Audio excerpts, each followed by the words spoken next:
Hi everyone, welcome back to my channel. I am recording like first thing in the morning, so excuse my voice, and I'm in my pajamas. There's also a cat in here who hasn't been feeling good for a couple of days, and she seems to be back.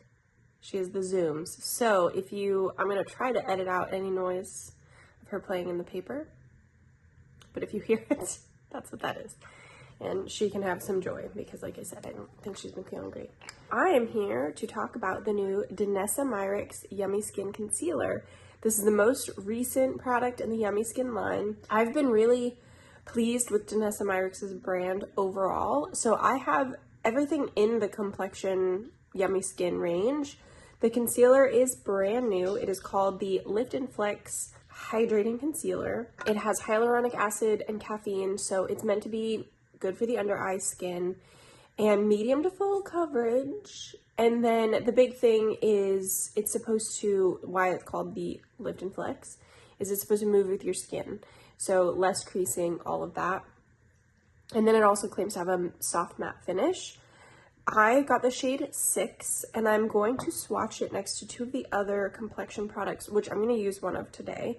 So this is the Yummy Skin Serum Foundation. This came out first. I have the shade 6N. I think this is what I'm going to end up using today. So that's 6N, the Serum Skin Tint. And I have the shade 6.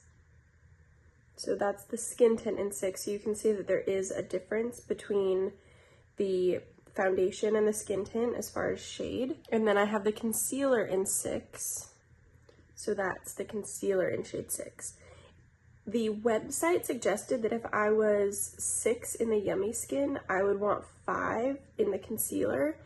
And I'm glad that I did not listen to that. I didn't listen to it because 5 looked kind of like pink undertone, and I didn't want that. And 6 didn't look dark enough to like dissuade me. I hope that the shade swatching helps a little if you're interested in this product. I think I'm going to go in with the foundation. It is a little light for me right now, which has been kind of bizarre because I feel like I went from my winter shade to my summer shade really quickly, and it's been a little disorienting. And I'm wearing a t-shirt right now, so you won't see it as well, but I wore this yesterday and I looked like a floating head.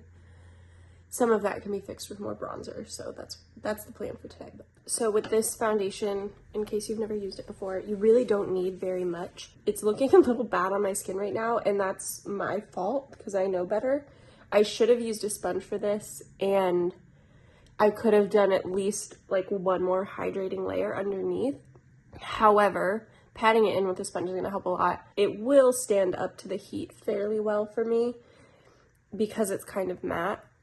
But that also means that on my dry skin, it can look a little rough right away. That's because, again, I didn't do the skin prep for this particular foundation. And I know better. I kind of just made a decision at the last minute. Anyway, concealer, which is what we're here to talk about. So let's talk about it. I already ran through the details. Let's go. This is not a first impression. I'm unlikely to be doing a wear test today, but I have wear test footage from at least 2 other nights, maybe 3. And I will insert that at the end of this. So, like I said, not a first impression, which I'm thankful for, because I think, you know what, I'm just gonna, especially for complexion products, first impressions are, I've done them, so I'm not saying that they're useless, but they're not as useful as being able to wear something several times and then report back. It's just hard because sometimes you're so excited and you want to get the content out right away. This concealer, so far, I've really enjoyed. I have really dry skin, and that includes my under eyes. My under eyes will get really dehydrated. Because of that, they'll be like extra crepey.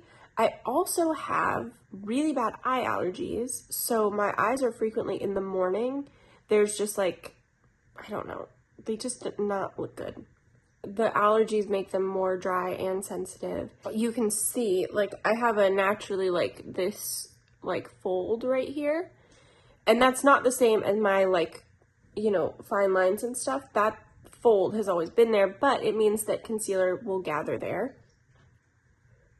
That's fine. That's the nature of having a body with lines and folds and skin. And then I do have quite a bit of fine lines here. So you can see these, which are again more just kind of, that's the way skin has to fold. But right in this area on both sides, when my skin is dehydrated, all my fine lines come out, and concealer will collect in those quite a bit. So hydrating your skin can definitely help with fine lines, just in case you're struggling with that and unsure what to do. Hydrate, like liquidy layers. That'll help immensely. It won't solve them, but as your skin gets drier, those fine lines will become more pronounced. This concealer does seem to actually move with the skin quite well, so I don't see quite as much bunching throughout the day, which has been really shocking. I wear concealer every day, but a lot of concealers just don't impress me, and I've kind of come to terms with my under eyes will look really great for the first little bit and then kind of fall apart.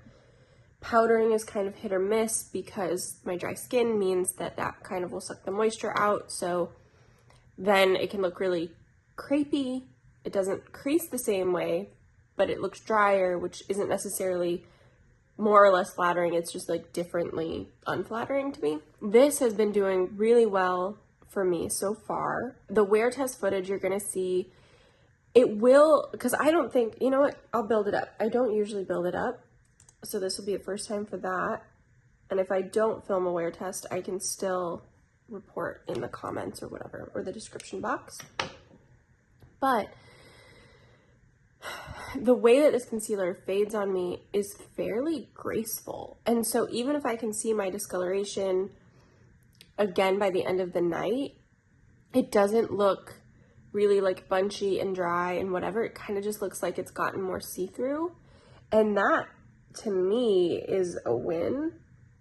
And that will be preference on like how you determine what wears, like what wearing well means for you. But for me, that's amazing.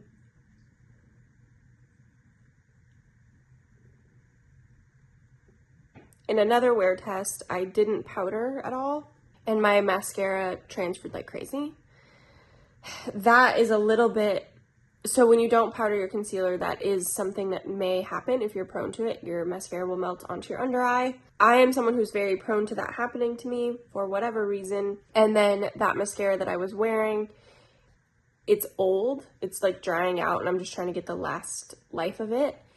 And as it's gotten older and drier, it transfers more. So again, I could have done better. This is the concealer freshly applied.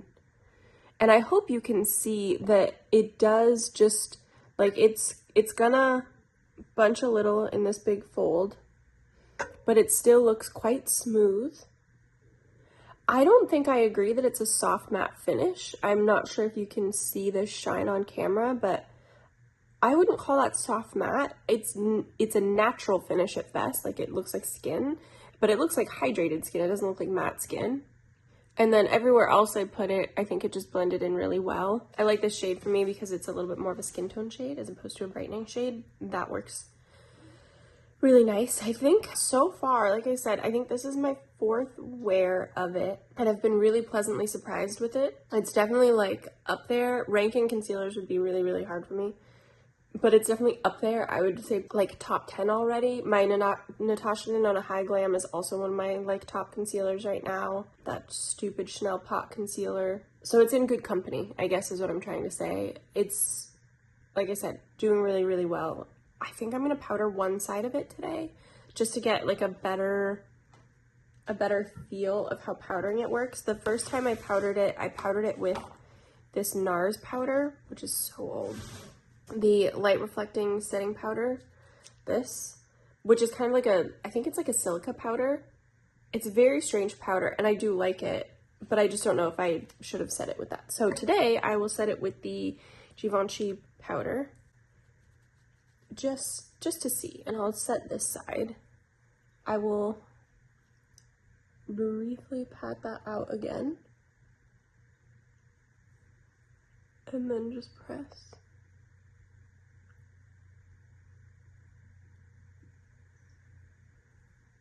You can see what I mean though. This is a good powder, and it just kind of emphasizes those little lines that you don't see over here, but that I definitely have. It still took powder pretty well. See, I'm like, I don't know that I prefer the way this looks over this. But then again, that's preference. If anyone watching has recommendations on a brow gel or a brow anything, I've been using the Kulfi brow gel, and I swipe them all the way up, press into the skin, and then adjust, and they fall. I've been recording for maybe 15 minutes. It drives me nuts, and all right. That's it for this. I'm gonna log off this video, and then I'm recording a different video, so I'm gonna go do that. I'll check in with the finished makeup look just to show you, and then show you some wear test footage from previous wears. Here's the makeup that I finished with today for the Danessa Myricks concealer. You can see concealers are doing great. There's, like I said, because I powdered on this side, you can see there's cat hair. You can see some of that crepiness versus this side, which is why I don't always powder my under eye. Sometimes it pays off, sometimes it doesn't. So I'll leave a note if I learn anything significant today after powdering. But I think this concealer is doing really well. I'm excited to keep wearing it. It's not an instant no. It's definitely I think this could be a really good one for me, and something that I'll be reaching for quite a bit. Hopefully that helps if you're interested in this concealer. Let me know if you have any questions about it, want to know any comparisons, things like that. But so far, this is you don't have to have it if you have a concealer that works, but next time you're looking for a concealer, if you're curious about this one, so far it is a recommend. I'm doing my check-in a little bit early today. It is almost 8 p.m., so it's still been over 8 hours for the Danessa Myricks concealer, but I'm gonna take a shower, so I'm taking my makeup off. And it's not a great wear test because this mascara transferred. Part of that is because the mascara is getting old, and part of it's because I didn't set my under eye. But I wanna, like, so far away, I think my under eyes still look really good. This concealer, like, does fade really well on me. Up close, the skin under my eyes, like, the makeup didn't bunch up, it's not flaking. It just kind of got a little bit thinner in coverage, and actually I wonder if I compare it to the footage from this morning, if it will look thinner, or if right now I just feel tired, so what I'm seeing is the fact that I look tired. Hard to say. My bathroom light, which is like an LED, nope, it's a fluorescent light. It might be an LED tube, but either way, it's the least flattering light in all the world, and the fact that I do it in here, record these updates in here so that it's the most accurate lighting is, listen, I feel brave, okay? It's 10:45, so 10:45, that means it's been 13 hours. I think you can tell, and I didn't touch up my makeup, was outside a little bit today, you know, all that good stuff.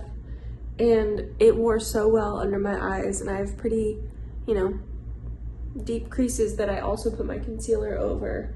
And it didn't really gather, and it didn't really fade. So I'm really, really liking this concealer. And this is the second time I've worn it, so it wears like this pretty consistently for me so far. I hope the wear test information was helpful. Let me know if you have any questions, and I will see you in the next one. Bye.